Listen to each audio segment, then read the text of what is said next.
김주영의 현대시 백선 묶어 읽기, 이번 시간은 2시간에 걸쳐서 시인의 색깔이라는 걸 한번 묶어보려고 합니다. 그래서 사실은 누구 시인, 그러면 어떤 시 경향, 이렇게 하는 것은 사실은 기계적이고 도식적인 분류여서 썩 권장하는 것은 아닙니다. 그건 시를 시답게 감상하지 못하는 방법이기도 하죠. 이렇게 자꾸 수업을 제가 하고 여러분이 듣고 이렇게 하면 그럼 시를 읽고 감상하고 막 그래야 되는데, 누구의 시는 어떤 경향을 가지고 있습니다. 그럼 그런 쪽으로 선입견을 갖게 되거든요. 그래서 그 시인의 색깔이라는 것은 너무 그것만 가지고 생각하면, 시인의 색깔은 너무 그것만 가지고 생각하면 오히려 함정에 빠질 수도 있어요. 항상 100% 그런 경향이라는 것은 있을 수 없거든요. 예외 없는 법칙은 없다는 말처럼 항상 예외가 있을 수 있고, 그것이 출제에도 더 잘 연결될 가능성도 있습니다. 그래서 100% 이거는 이렇다 이렇게 1대1 대응시키면 안 됩니다. 대신에 그 색깔이라는 것은 꽃도 꽃 나름의 빛깔과 향기가 있는 것처럼, 어떤 모든 시인이 그런 것은 아닙니다만은, 내가 특별하게 뭔가를 집착하는 소재가 있을 수 있고, 특별하게 뭔가를 집착하는 주제의식이 있을 수도 있어요. 그래서 그런 것을 우리가 어느 정도는 알고 시를 대하는 것도 썩 나쁘진 않겠다. 우리는 더군다나 또 감상도 해야 되지만 시험이랑 전혀 무관한 그런 위치에 있지도 않으니까, 그런 의미에서 한번 생각해 보는 겁니다. 물론 위험성도 있고 기계적으로 대응하거나 이렇게 하면 안 됩니다. 첫 번째는 김광균 시인의 시에 대해서 한번 생각해 보려고 해요. 김광균 시인은, 제가 이런 색 즐겨 입지 않습니다. 여러분 즐겨 입는 거 많이 보셨습니까? 그런데 이런 것을 즐겨 입는 사람들도 있어요. 근데 그런 사람들은 어떤 사람들이냐? 저는 이제 흔하게 입지 않은데도 어떨 때는 입고 싶으냐 하면, 오늘 좀 색다른 느낌을 좀 가져볼까? 이렇게 할 때에는 이런 색의 옷을 입기도 해요. 그럼 김광균 시인도 두 가지 경향이 있는데, 하나는 뭔가 좀 모던한 느낌을 좀 줘볼까? 이런 느낌을 가질 수도 있는 거죠. 모던이라는 게 뭐 현대적인 이런 뜻이잖아요. 그럼 뭐가 모던, 그래서 이런 용어가 사실은 있는 것은 아닌데, 예전에 1930년대, 40년대 이럴 때는 외국의 서구의 문명 이런 게 들어올 때는 그것을 다른 사람보다 먼저 그것을 느끼고 거기에 대한 예민한 감수성을 표현하고자 하는 경향이 있었어요. 그래서 그때는 모던보이라는 게 있었거든요. 그래서 보통 사람들이 잘 안 입는 옷 색깔, 잘 안 쓰는 모자, 뭐 잘 안 신는 구두 이런 거를 신고, 잘 안 하는 뭐 시계 같은 것을 하고 약간 모던한 느낌을 주기 위해서 그럴 수도 있었어요. 그래서 김광균 시인은 뭔가 시에 있어서 뭔가 좀 현대적인 감각 이런 것을 표현하고 싶었나 봐요. 그래서 현대적이라고 그래도 되는데, 그 당시로 보면 모던보이 이런 거 있었던 것처럼, 그러면 좀 약간 현대적인 느낌을 주려면 그럼 시 공간이 어디면 좋겠느냐? 그러면 시골보다는 도시가 좋겠죠. 도회가 그렇게 나온다는 거예요. 그럼 도시에는 물론 다른 색도 많지만 시골에서 볼 수 없는 색이, 도시만 유독 많은 색이 무슨 색이 많아요? 그것은 회색이 많죠. 회색이라는 것은 아스팔트, 뭐 벤치, 빌딩 이런 것들이. 김광균 시인이 시를 쓰던 당시에는 아마 도시가 서울 빼고는 그렇게 도회적인 느낌이 많이 들지 않았을 것 같고, 서울에서도 그렇게 뭐 회색의 이미지가 그렇게 두드러질 정도로, 시인이 항상 보기만 하면 눈에 띄는 것이 회색일 정도로 그렇지는 않았을 거라고 생각하는데, 보다 현대적인 것에 대한 예민한 감수성 이런 것을 표현하고 싶어서 이런 이미지가 많았다는 거죠. 회색이 가지고 있는 이미지는 사람한테 주는 느낌이 어떻겠느냐? 그건 다 주관적이지요. 무슨 색을 좋아해? 이렇게 하면 좋아하는 색이 다 다른 것처럼, 그 색감이 주는 느낌은 다 개인적으로 달라요. 그런데도 불구하고 보편적으로는 회색이면 좀 약간 잿빛 이런 게 연상이 되죠. 그럼 잿더미 그럴 때 그 재 색깔이거든요. 그래서 김광균 씨에 나타나는 회색 이미지는 좀 우울해요. 그리고 좀 고독합니다. 그다음 그 속에서 화자는 좀 황량함을 느껴요. 황량함, 뭐 쓸쓸함, 고독 이런 걸 느끼게 됩니다.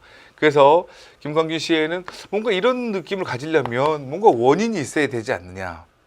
그런데 그 원인이 별로 없고 도시 속에서 그냥 이런 느낌을 갖는 경우가 많다는 거죠. 그건 왜 그러냐 하면 출발이 뭐 좀 모던한 느낌을 주자. 도해를 그리자. 회색. 여기서 출발해서 이렇게 오는 경우가 많다는 경향을 하나 알아두시고요. 그 다음에 또 하나는 김광규 시인은 뭐가 좀 감각 중에서도 시각화하려는 경향이 강했어요. 시각화하려는 경향이 강하다 보니까 원래 시각적인 것을 시각화하는 것은 이제 회화적이게 되죠. 그림으로 그리듯이 회화적으로 뭔가 묘사하는 이미지가 많게 되고요. 시에. 그다음에 시각적이지 않은 것은 어떻게 하느냐? 그러면 시각적이지 않은 것까지도 시각화해서 표현하려고 그러면 예를 들어 청각적인 건데도 푸른 종소리 이런 것처럼 종소리를 푸르다 이렇게 표현하게 되면 그래서 감각의 전이가 있는 표현이 많아요. 감각의 전이. 특히 시각적이지 않은 것을 시각화하는 경향이 있고 또 딱히 그것만 그런 게 아니라 뭐 시각을 청각으로 할 수도 있고 그래요. 감각의 전이라는 게 옮긴다는 뜻인데 우리가 흔히 공감각이라고 부르는 이런 감각이 김광균 시인의 시에 많이 등장하게 된다. 이렇게 생각을 하면서 대표적인 시를 한번 구경해 보도록 하지요. 김광균의 시 중에서 와사등이라는 것은 이게 이제 가스등 이런 뜻이에요. 그러니까 제목 자체도 이렇게 가스등이 그 당시에 김광균 시인이 시를 쓸 때 그것이 뭐 흔한 모습이었느냐 그렇지는 않았을 것 같은데 차가운 차단한 등불이 하나 빈 하늘에 걸려 있다. 내 홀로 어디를 가라는 슬픈 신호냐 그랬어요. 이게 일제 강점기니까 물론 방향감 상실 이런 거하고 관계가 있겠습니다만은 별로 그 구체적인 원인이 제시되어 있지 않은 상태로 홀로니까 이게 뭐고 외로움이잖아요. 그렇죠? 긴 여름의 황망이 나래를 접고 늘어선 고층 빌딩인데 그 고층이 창백한 묘석같이 이렇게 비유를 했다는 거예요. 그러니까 느낌이 썩 좋지는 않네요. 그렇죠? 그러니까 묘지같이 이렇게 하고 그다음에 찬란한 야경, 오 화려하다, 예쁘다 이렇게 받아들여야 되는데 그 당시에는 사실은 그런데 그것을 무성한 잡초처럼 막 헝클어져 있어 이렇게 해가지고 여기에 대한 묘사가 그다지 박지 않다는 거예요. 그 박지 않은 것은 도해에 대한 느낌하고 관계가 있습니다. 이런 것처럼 특별한 무슨 원인이 있어서 그런 게 아니라 도시에서 느끼는 회색 분위기, 뭔가 문명의 느낌 이런 것을 강하게 제시하면서 그 속에서 외로움, 황량함, 쓸쓸함을 느끼는 경우가 많다. 김광균의 다른 시에 대생이라는 작품도 있어요. 대생이라는 작품 제목 자체도 벌써 이게 회화적이고 묘사적이다 이런 느낌이 들죠. 회화적인 느낌이 강합니다. 그 중에 일부를 보면 향료를 뿌린 듯 곱다란 노을 위에 여기까지는 도회적이라는 느낌이 들지 않죠? 근데 전신주 이런 거를 꼭 배치한다는 거예요. 보면 농촌 쪽이 아니라 시골 쪽이 아니라 도회 쪽이라는 걸 알 수 있어요. 먼 고가선 이렇게 해가지고 그 전선 같은 거 그런 것이 농촌엔 많지 않았을 텐데 이런 이미지를 배치해가지고 대생 그림 그리듯이 그렸어요. 내 눈에 보이는 것을 이렇게 대생하듯이 그렸는데 그것이 도해의 풍경이고 그 속에서 좀 우울하고 고독하고 황량하다는 거죠. 김광균의 대표 시인인 외인촌도 마찬가지입니다. 외국인들이 사는 마을을 대상으로 삼아서 그 속에서 뭐 푸른 대표적으로 분수처럼 흩어지는 푸른 종소리가 인상적인 그 공감각이 인상적이었던 외인촌 같은 작품도 그렇고요. 김광균의 추일 서정 것도 추일 가을날에 느끼는 서정 자기 정서를 쓴 건데 이것도 도시에서 물론 가을이라는 계절하고도 무관하지 않습니다만은 도시에서 느끼는 황량함, 쓸쓸함, 고독감 이런 것을 쓴 작품이다 이렇게 말할 수 있습니다. 그래서 김광균 시인의 시는 말씀드렸듯이 좀 현대적인 느낌을 쓰기 위해서 도해지를 배경으로 하고 도해지 속에서 회색 이미지가 많이 그려지고 그 속에서 우울하고 고독하고 황량하다 이렇게 그 주 경향을 참고로 알고 계시기 바랍니다. 그 다음에 이제 김소월 시인인데요. 김소월 시인은 우리 보통 한의 정서를 노래한다 이렇게 하잖아요. 그럼 그 한의 정서를 노래하는 이유가 뭐냐면 김소월의 시에는 물론 100% 그런 것은 아닙니다만은 김소월의 시에는 없어요. 누가 없느냐? 이미 없어요. 이미 없거나 아니면 표면적으로는 이미 부재하다 이렇게 하지 않더라도 집이 없다 이렇게 나온다는 거죠. 아니면 집이 없지 않으면 뭔가 길이 없어요. 아니면 뭐가 길이 있는데도 불구하고 갈 수가 없어요. 길이 없다는 것은 길이 있으나 갈 수 없음까지도 포함하는 거거든요. 이게. 그럼 이런 것이 다 없어요. 부재하다는 겁니다. 그러면 대개 길은 시의 길만 나와 있어도 이것이 집을 향하는 길일 가능성이 많고 그 집은 이미 있는 곳일 가능성이 많아요. 그래서 되게 이제 고향의 구체적인 지명 같은 것이 시에 언급이 되면서 이런 것들이 되게 없게 됩니다. 뭐 없게 되면 부재할 때는 뭐가 그리움 이런 정서로 연결될 가능성이 많겠죠. 뭐 비애라든가 뭐 안타까움, 뭐 그것이 심화되면 한이라든가 이런 이미지로 연결될 가능성이 많다. 그다음에 김소월 시인은 삼음보나 칠오조를 사용해 가지고 우리의 전통적인 율격을 구사하려고 노력했던 분이다. 이런 것도 표현상의 특징에서 우리가 참고할 만한 내용입니다. 김소월의 시도 구경을 하고 지나가지요. 김소월의 가는 길이라는 시인데 그립다 이렇게 하니까 벌써 정서가 나온지 알겠지요. 그립다는 것은 대상이 부재했을 때, 누군가 대상의 부재했을 때, 대상이라는 게 사람일 수도 있고 아니면 지향하는 공간일 수도 있고 그 대상이 없으니까 그럼 이렇게 정서가 되는 거잖아요. 그립다 말을 할까 하니 그리워해서 이게 뭐 김소월의 시는 임이나 집이나 길이 없고 뭐 갈 수 있는 방법이 없고 이렇게 정리될 수 있을 정도로 김소월의 시가 단순한 것은 아니고 이렇게 100% 그렇게 되는 것도 아닙니다만은 주 경향이 그렇다는 뜻입니다. 그 의미를 음미하는 것은 또 따로 우리가 시간을 가져서 해봐야 됩니다. 지금은 이제 그 색깔, 대표적인 색깔, 경향 이런 것만 말씀드리고 있는 중이에요. 그럼 저산에도 까마귀, 되레 까마귀, 서산에 해진다고 빨리 가자 이렇게 얘기하는데도 불구하고 그린데도 불구하고 다 갈 수 있는 길인데도 불구하고 나는 길은 있는데도 불구하고 가지 못하니까 그립다 이렇게 되는 거 아닙니까? 그러니까 그리움과 비애의 정서 이렇게 연결이 된다는 거예요. 다른 시도 그렇죠.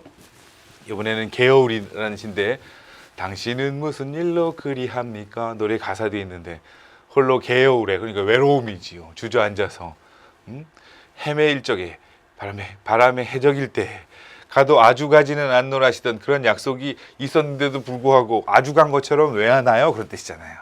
쉽게 얘기하면 그럼 누가 부재한 겁니까? 당신이 사랑하는 당신이 부재했다고 읽을 수 있다는 거죠. 김소월의 길이라는 시도 있는 거 아시죠? 우리가 개별 작품에서 다뤘는데 여기도 정주곽산이라는데 내가 가고 싶은 곳이 있어요. 여기 나의 집이 있는 곳입니다. 여기 나의 임이 있는 곳이죠.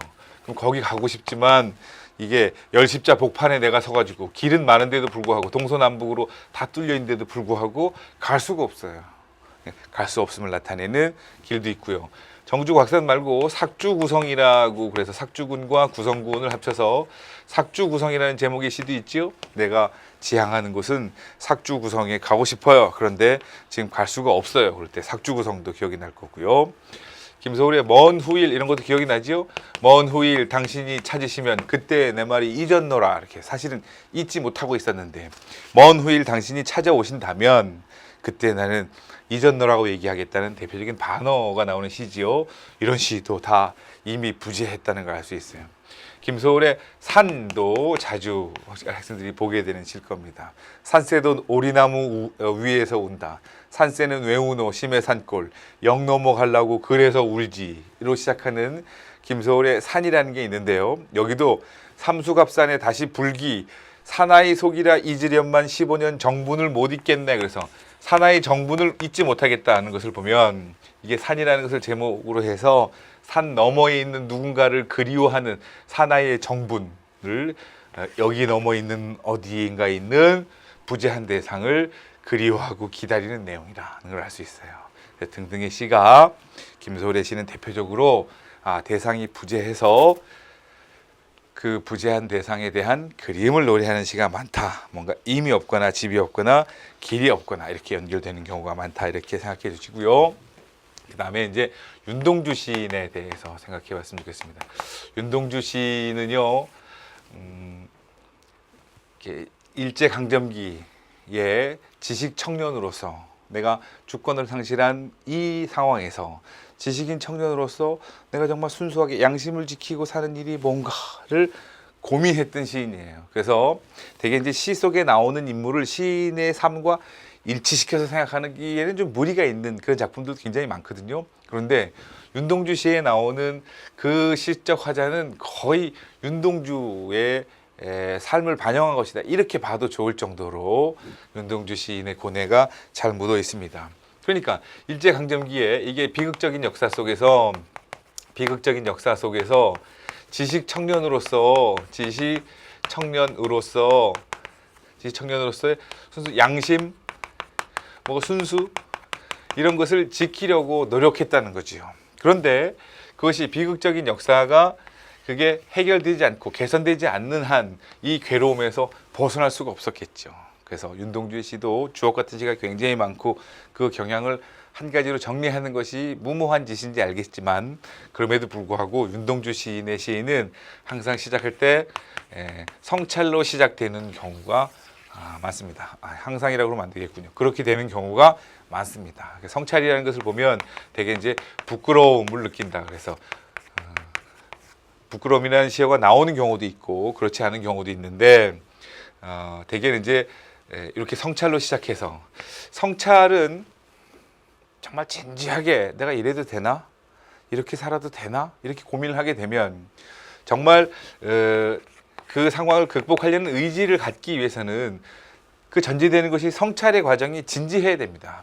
좀 반성을 하다가 전화 오면 나갈게 이렇게 하고 나가면 그 다음으로 의지로 굳건한 의지로 연결되지 않겠지요.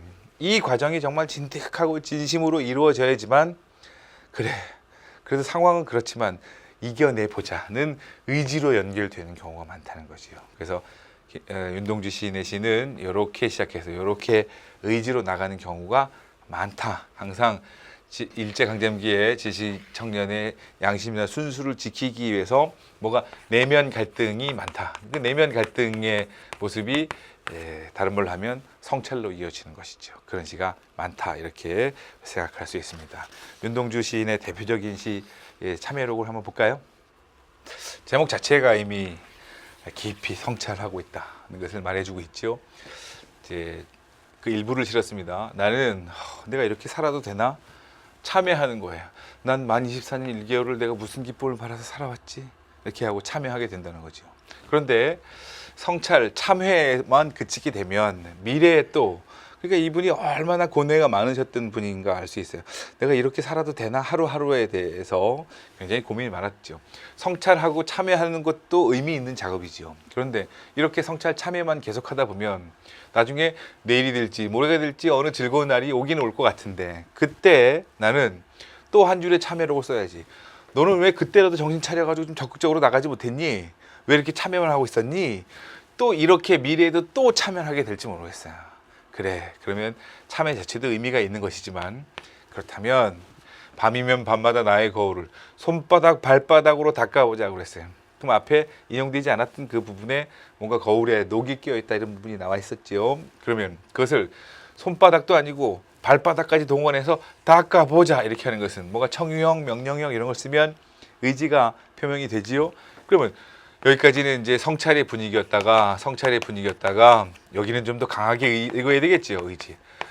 무슨 고백을 했던가 이렇게 읽다가 그래 밤이면 밤마다 나의 거울을 손바닥 발바닥으로 닦아보자 이렇게 하면서 좀 강한 어조를 읽어야 될 것 같아요. 이렇게 성찰에서 출발해서 의지로 가는 경향이 많았다는 거죠. 윤동주의 대표적인 길이라는 작품도 있지 않습니까? 이쪽에 돌담이 끝도 없이 이어져 있어요. 그러면 이쪽에 내가 이렇게 부정적으로 살아가고 있는데 풀 한 폭이 없는 이 길을 걸어가고 있는데 그래도 불구하고 풀 한 폭이 없는 이 길을 걸어가는 이유는 다음 저쪽에 내가 찾아야 될 진짜 모습이 있기 때문에 그러면 언제 이렇게 갈 수 있다는 보장도 없지만은 보통 같으면 그렇게 포기하게 되겠잖아요. 그래도 다음 저쪽에 찾아야 될 내 모습이 있다면 나는 풀 한 폭이 없는 이 길을 걸어가야겠다는 것도 이것이 성찰로 시작해서 의지로 끝나는 대표적인 시라고 볼 수 있습니다. 여러분이 잘 알고 있는 시들이 대개 그런 경향이 된다는 걸 확인할 수 있습니다. 또 다른 고향도 내가 우는 거야, 백골이 우는 거야, 아름다운 혼이 우는 거야 이렇게 해가지고 성찰로 시작을 하지요. 그랬다가 나중에는 그래 또 다른 고향에 가자 이렇게 하면서 의지로 나중에 끝나게 되지요. 쉽게 씌어진 시도 마찬가지입니다. 인생은 살기 어렵다는데 시가 이렇게 쉽게 씌어지는 것은 부끄러운 일이다 이렇게 하잖아요. 거기까지는 성찰이겠지요. 그러다가 나중에 쉽게 씌어진 시도 그래 등불을 밝혀서 어둠을 조금 내몰고 이렇게 하는 것은 어둠을 내몰기 위해서 등불을 켰다 이렇게 하는 것은 이제 의지 쪽으로 넘어가는 정치라고 볼 수 있어요. 이렇게 태도의 변화, 어조의 변화가 약간 느껴지죠. 그래서 다 그런 것은 아니지만 윤동주의 시인은 성찰, 부끄러움으로 시작해서 그것을 부정적 현실을 극복하려는 의지로 종교를 되는 경우가 많다, 이렇게 말할 수 있습니다. 이번 시간에 그 세 분의 시인에 대해서 대표적인 경향을 살펴봤는데요. 색깔이 그렇다, 대부분의 특징이 그렇다는 선에서만 이렇게 이해하고 참고하시면 좋겠습니다. 다음 시간에 또 뵙겠습니다.